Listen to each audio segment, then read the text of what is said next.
All right, so are you ready to go deep on this one? We're taking a deep dive into Michael Jackson, from child star with the Jackson 5 to solo superstar. Yeah. It's a huge journey. So It is. we've got some great excerpts focusing on that transition and the lead up to Off the Wall. Yeah. So we're going to be talking artistic evolution, Yeah.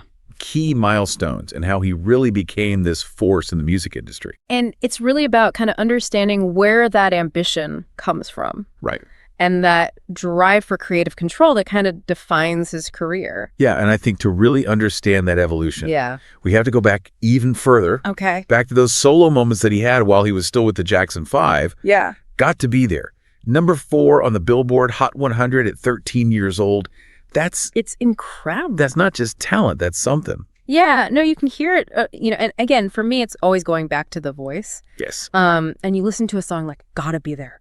Right. And he's 13 years old, and the phrasing, Yeah. the emotion, the depth that he's able to get at such a young age is remarkable. And that's got to be at least partly from being thrust into the spotlight so young. Yeah. Performing constantly. Oh, absolutely. You know, Having to deliver. So then, of course, comes Ben. Yeah. His first solo #1 hit in 1972. I love that song. It's a ballad about a boy and his pet rat, I know. written for a movie. It's beautiful. Not your typical teen idol fare. It's not, no, but it shows, that breadth. Right. Even at that early age.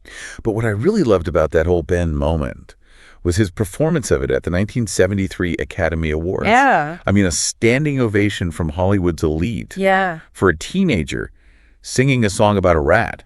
Yeah, but I think that goes back to what we were just talking about. It's the emotional connection. Yeah. I think he was able to get beyond what the subject matter was and really sell the emotion of the song. And, people felt that. I think what's so powerful, too, about that is for Hollywood at that time, a young black teenager, to have that kind of impact. It's amazing. Is really saying something. It is. And then from there, you can really see how that success is fueling his ambition. Absolutely. Because every step forward makes him want more control. More control. Over his artistry. Yeah. Over his career. Yeah. And I think, that's where the move to epic Yes. is really interesting. In the mid-'70s. Yeah, mid-'70s, they leave Motown. The Jackson 5 becomes the Jacksons at Epic. Right, becomes the Jacksons. Most people think bigger label, more resources. That's great. Right. But what I really think is interesting about it is the creative freedom. Absolutely. What were they limited by at Motown? Well, you have to understand, Motown was a hit factory. Right.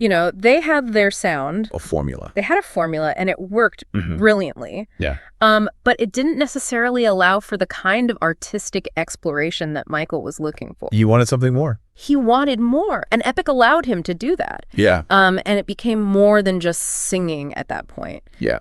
He really started to get involved in the business side of things. Right, so he's not just absorbing the music, now he's absorbing the industry. The entire industry. He's learning about publishing contracts, all the behind-the-scenes stuff that most artists don't care about. Most artists aren't interested in.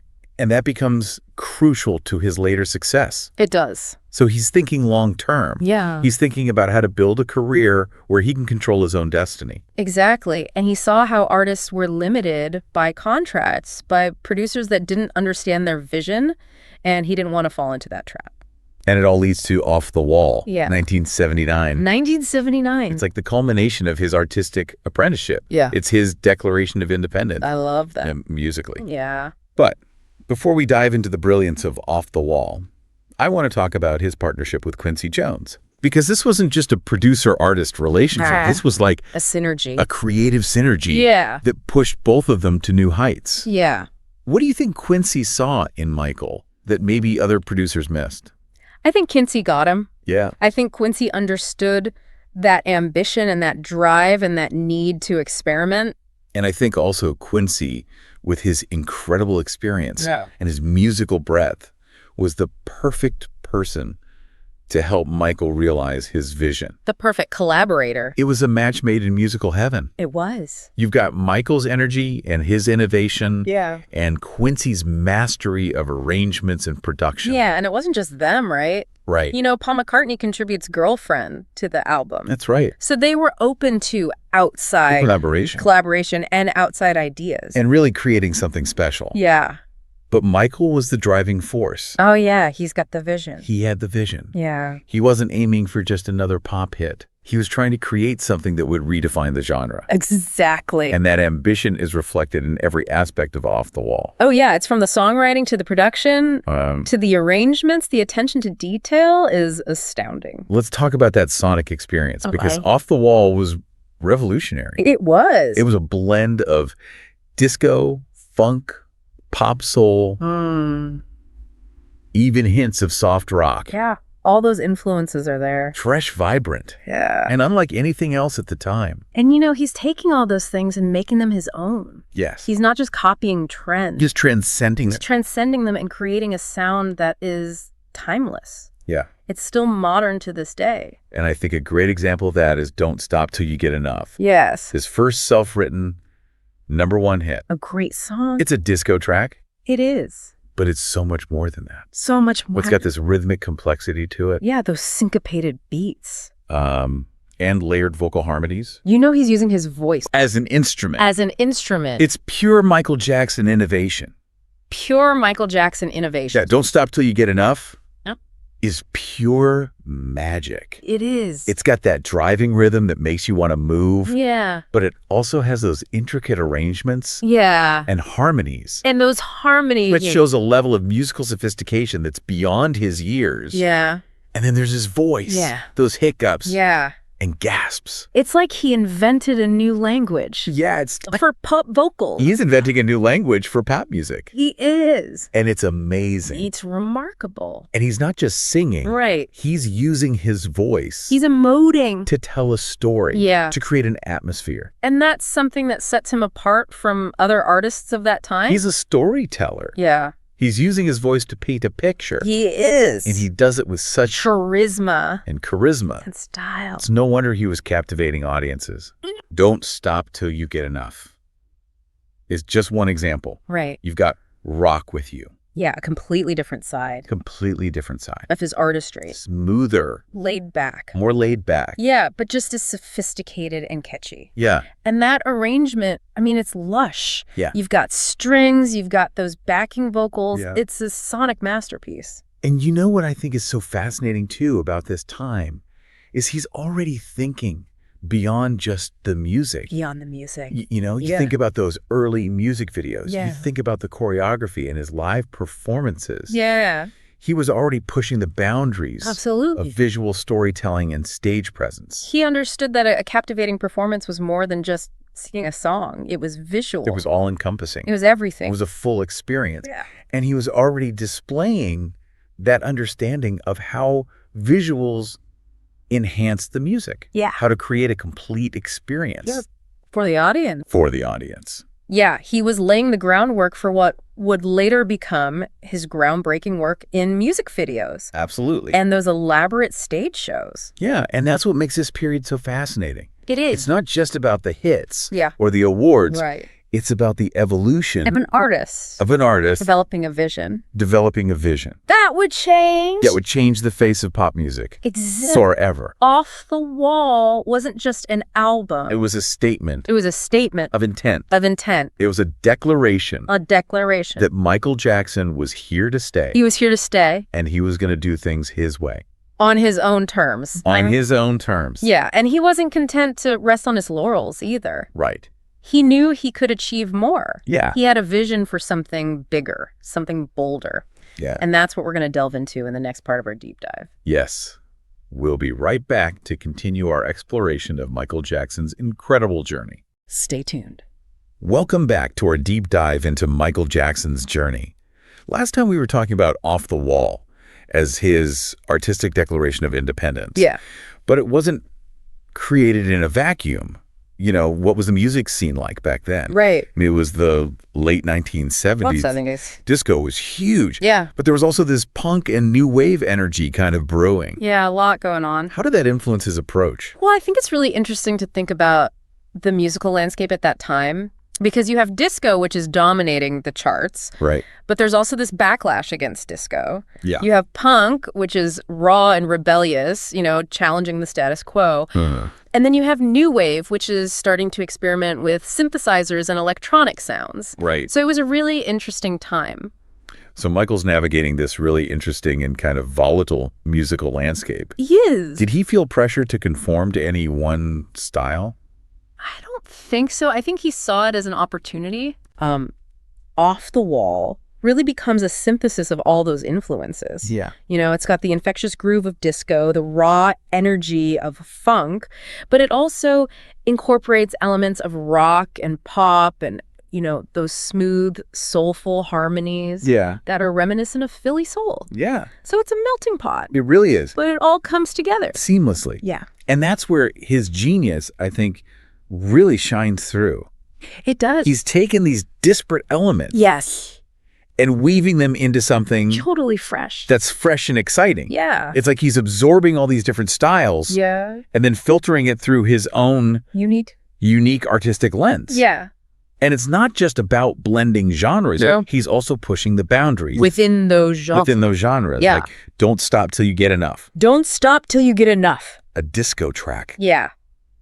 But it's so much more. So much more than that. You think about the rhythmic structure. Yeah. It's so complex. Those syncopated beats. Unexpected shifts that keep you on the edge of your seat. Yeah. It keeps you guessing. And then the harmonic progression. Yeah. Those chord changes that move in unexpected ways. Really interesting chord changes. Creating this sense of anticipation and release. Right. And the layered vocal harmonies. Yeah.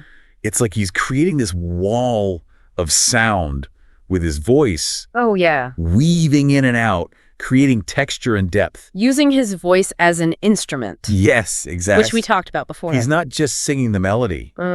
He's adding percussive elements. Yeah. Rhythmic accent. Little vocal flourishes. Yeah. That make the song come alive. He brought so much to it. And that's what I think makes Off the Wall so special. It does. It's that attention to detail. Yeah. That willingness to experiment.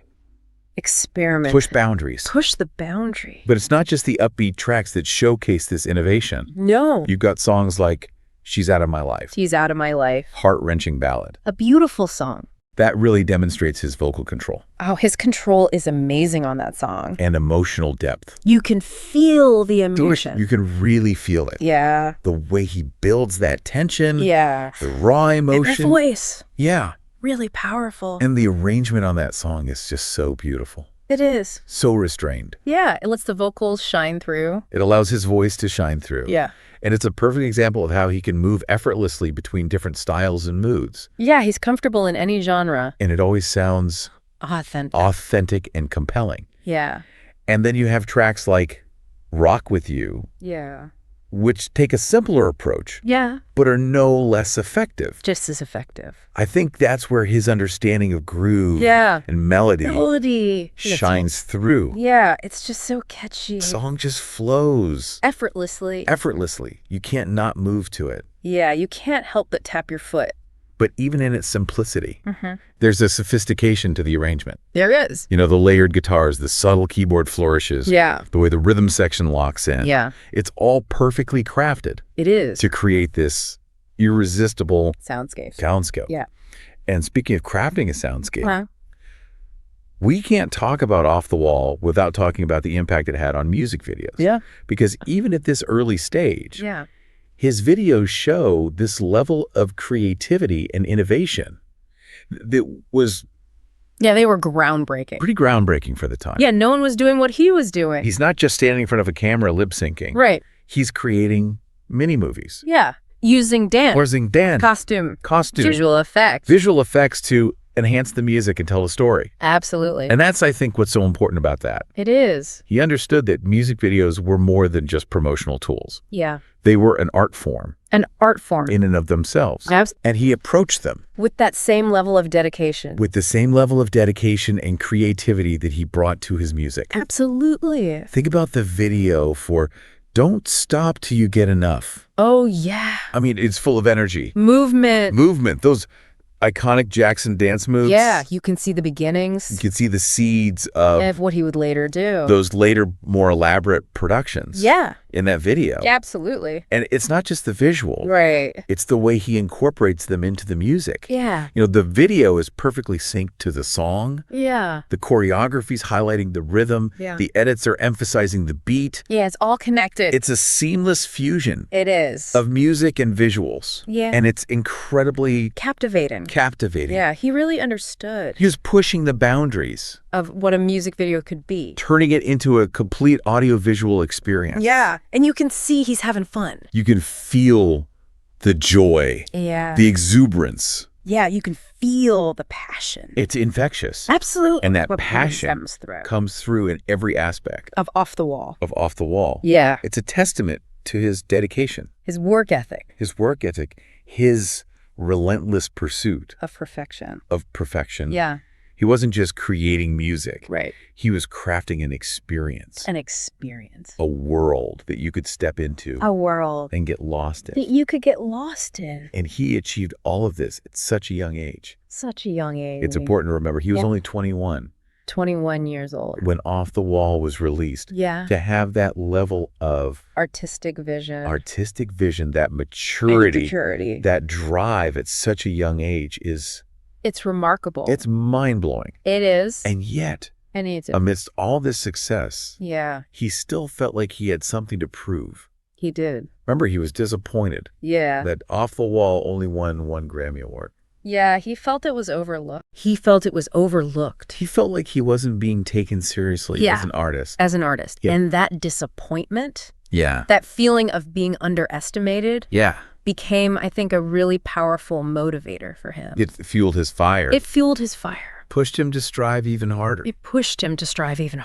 Yeah. It's like he was channeling that frustration into his next project. Absolutely. Setting the bar even higher for himself. Yeah, he was determined. To create something that was not just successful. Right. But groundbreaking. Something that would transcend genres, generations, cultures. And that's exactly what he did. With Thriller. But before we dive into Thriller, okay, let's just take a moment to appreciate the incredible journey that led him there. It's quite a journey. Because Off the Wall wasn't just a stepping stone. Right. It was a masterpiece. A masterpiece in its own right. It was the album that announced the arrival of Michael Jackson. The artist. The innovator. The visionary. Yeah. It's the album that bridged the gap between his early success as a child star. Right. And his emergence as this global icon. And it's an album that continues to inspire and amaze audiences to this day. It does. It holds up. It really does. Yeah. We'll be right back to continue our deep dive into Michael Jackson's journey and explore how the experiences and lessons of the Off the Wall era shaped his approach to creating Thriller, the album that would change pop music forever. Stay tuned! Welcome back to our deep dive into Michael Jackson's journey. It's been amazing going through all this. But yeah, last time we were talking about how even with all the success of Off the Wall, he still felt like he had something to prove. Yeah, he wasn't satisfied. And it wasn't just about wanting more awards or more hits or anything. It went deeper than that. It was artistic validation, right? Exactly. He felt like people still saw him as this former child star. Right. Like he hadn't fully stepped out of the shadow of the Jackson 5. So how does that ambition manifest itself as he starts working on Thriller? Because we all know Thriller is not just a follow-up album. No, it's a whole other level. It's a phenomenon. And what's so fascinating to me is how he takes the off-the-wall experience and uses it to level up. Okay. He tasted creative control. He built this team that he trusted. Yeah. And he learned the music business inside and out. Right. So he's not going into Thriller naive. No, not at all. He's coming in with experience, knowledge, power. Pools wasn't just about making great songs. Right. It was about using all of that to create a cultural moment. So let's break that down. Okay. What specific lessons do you see him applying from Off the Wall to Thriller? Well, I think the first thing is the songwriting. Off the Wall had some self-written hits. Right. But Thriller is where he really becomes this master songwriter. Yeah. He's not just relying on outside material anymore. He's shaping the narrative. Exactly. He's in control of the sound, the story, everything. And you can feel it. Oh, yeah. You can feel his personality in those songs. Absolutely. His vision is so strong. It's undeniable. And it's not just the writing, right? Yeah. It's the production, too. The production is next level on Thriller. He's learned from Quincy. He's learned from the best. One of the best in the business. And he's bringing his own ideas to the table. So what are some examples of that? Yeah. Give me something sonically groundbreaking on Thriller that really exemplifies that. Beat It. Okay. That hard rock guitar riff, Right. juxtaposed with his pop vocals and that driving funk rhythm. Nobody was doing that. Nobody was doing that. It was so fresh. It was unexpected, but it worked. It works so well. Perfectly. And it wasn't just about the music either. It was about the visuals, too. The videos for Thriller are legendary. They took the whole music video concept to another level. Oh, yeah. Those weren't just music videos. Those were short films. Mini movies. Creating characters, telling stories, showcasing his incredible dance talent. And that's where you really see those influences like Fred Astaire. Oh, yeah. Just coming through. The storytelling, the attention to detail, the choreography. It's all there. It's like he took those classic Hollywood ideas and applied them to this new form of visual storytelling. He was innovating. And changing the way music was consumed. I think it's hard to overstate the impact of those videos. It really is. Because they weren't just played on MTV. No. They were cultural events. People would gather to watch them. Talk about them. Imitate them. It was a shared experience. That transcended music. And that, to me, just speaks to the power of his vision. Yeah, he wasn't just creating music. He was creating a world. A world that people could escape into. A world of fantasy and dance and these unforgettable characters. So as we kind of wrap up this deep dive, Okay. what is the key takeaway for you? What's the one thing you want our listener to really understand about Michael Jackson's journey? I think it's about the evolution of an artist. He didn't just become the king of pop overnight. It was a process. It was a process. He learned, he experimented, he pushed himself. He never stopped striving. And never gave up. Off the Wall was his launching pad. Yeah. Thriller was his masterpiece. His magnum opus. But both of them were the result of years of dedication and hard work and an unwavering belief in himself. And his vision. And that's a powerful lesson for anyone. It is. No matter what you do. In any field. It's about embracing the journey, the challenges, the failures Using them as fuel. to achieve something extraordinary. Because greatness isn't given. It's earned. It's earned. Michael Jackson's story is a reminder of that. It is. Well, thank you for joining us on this deep dive. My pleasure. It's been an incredible journey. It has. As always, keep exploring, keep listening, and keep the music playing.